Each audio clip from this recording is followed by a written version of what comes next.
की जाना मैं कौन, बुला की जाना मैं कौन, बुला की जाना मैं कौन, बुला की जाना मैं कौन।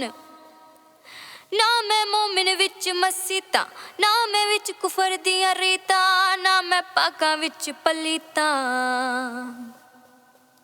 ना मैं अंदर वेद किताबां, ना मैं रहिंदा भंग शराबां, ना मैं रहिंदा मस्त खराबां।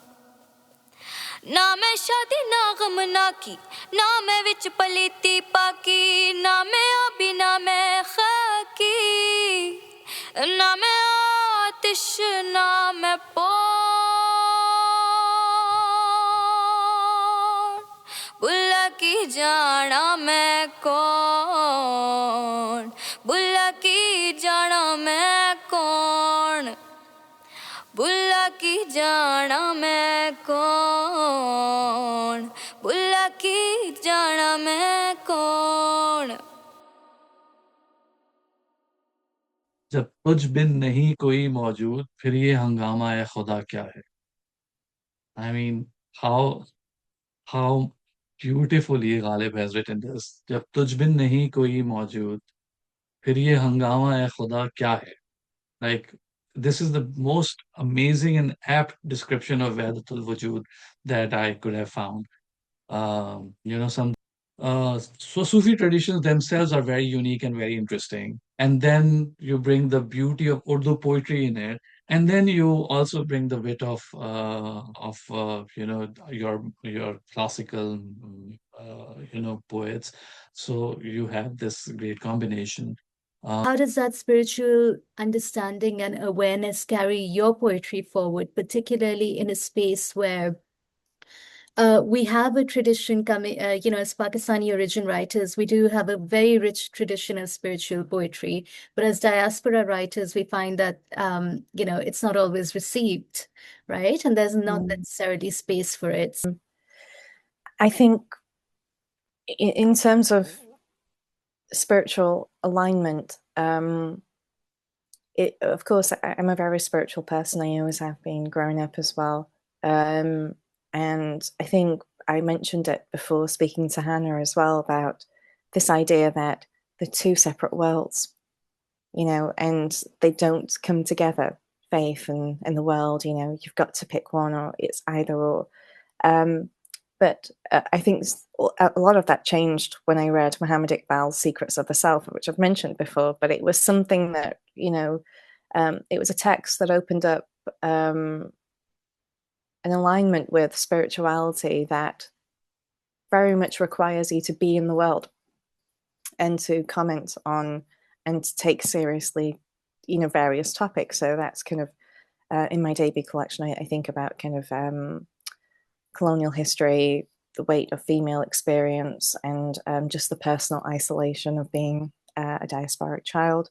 And so I think that's kind of just led my intention for writing has always kind of been to communicate, to express, and be a part of a community. Last 8-10 years, I have stuck more towards the spiritual side of it, and I guess it comes with age as well.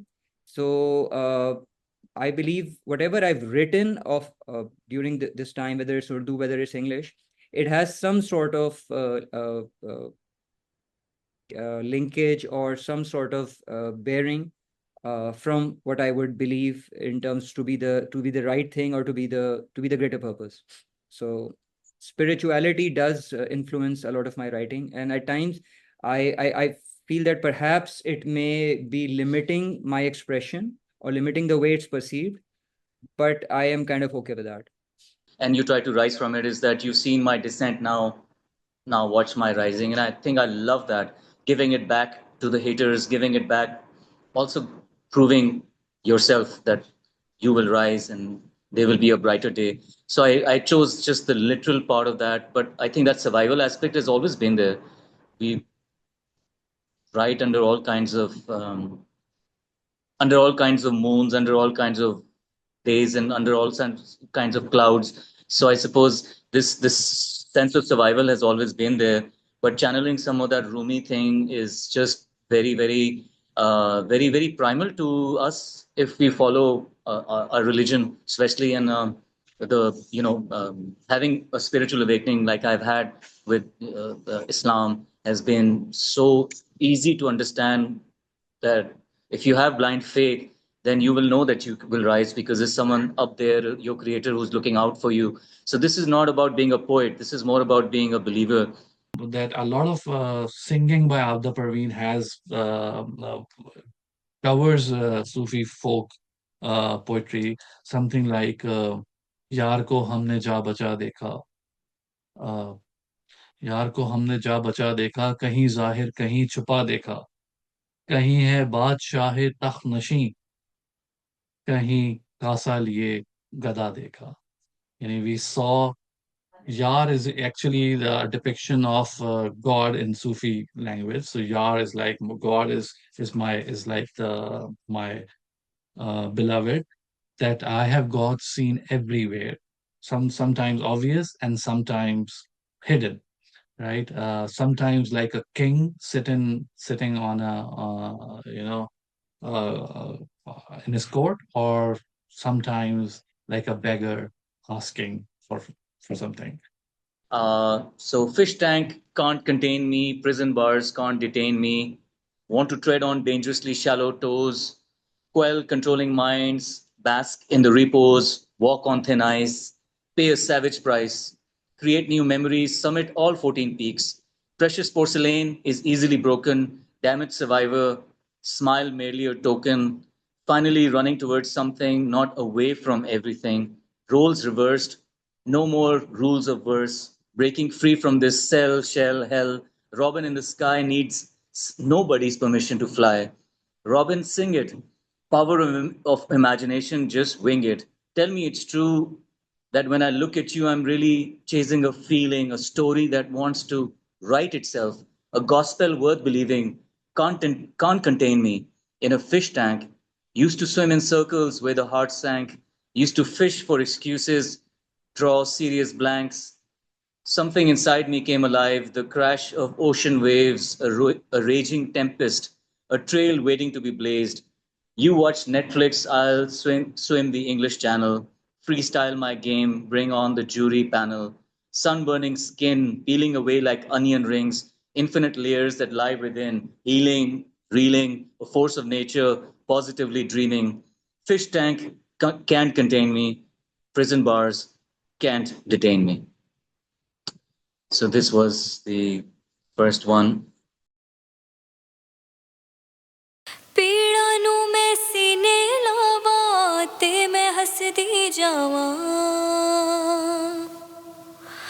ਹੋ ਪੀੜਾਂ ਨੂੰ ਮੈਂ ਸੀਨੇ ਲਾਵਾਂ ਤੇ ਮੈਂ ਹੱਸਦੀ ਜਾਵਾਂ ਧੁੱਪਾਂ ਦੇ ਨਾਲ ਲੜ ਲੜ ਕੇ ਮੈਂ ਲੱਭੀ ਆਪਣੀਆਂ ਛਾਵਾਂ ਦੁੱਖ ਵੀ ਆਪਣੇ ਸੁੱਖ ਵੀ ਆਪਣੇ ਮੈਂ ਤੇ ਬਸੇ ਜਾਣਾ ਦੁੱਖ ਵੀ ਆਪਣੇ ਸੁੱਖ ਵੀ ਆਪਣੇ ਮੈਂ ਤੇ ਬਸੇ ਜਾਣਾ ਸਭ ਨੂੰ ਸਮਝ ਕੇ ਕੀ ਕਰਨਾ ਏ ਦਿਲ ਨੂੰ ਐ ਸਮਝਾਵਾਂ ਤੂੰ ਝੂਮ ਝੂਮ ਝੂਮ ਝੂਮ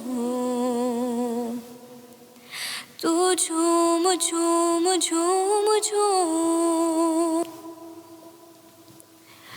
मैं दीवानी कुजड़ा जाना मस्त होके गावां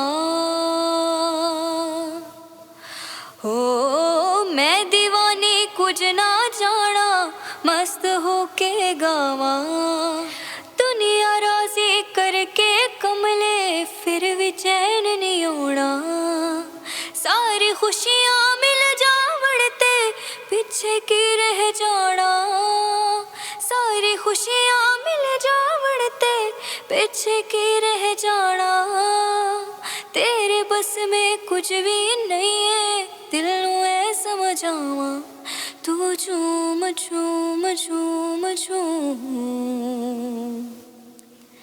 तू झूम झूम झूम झूम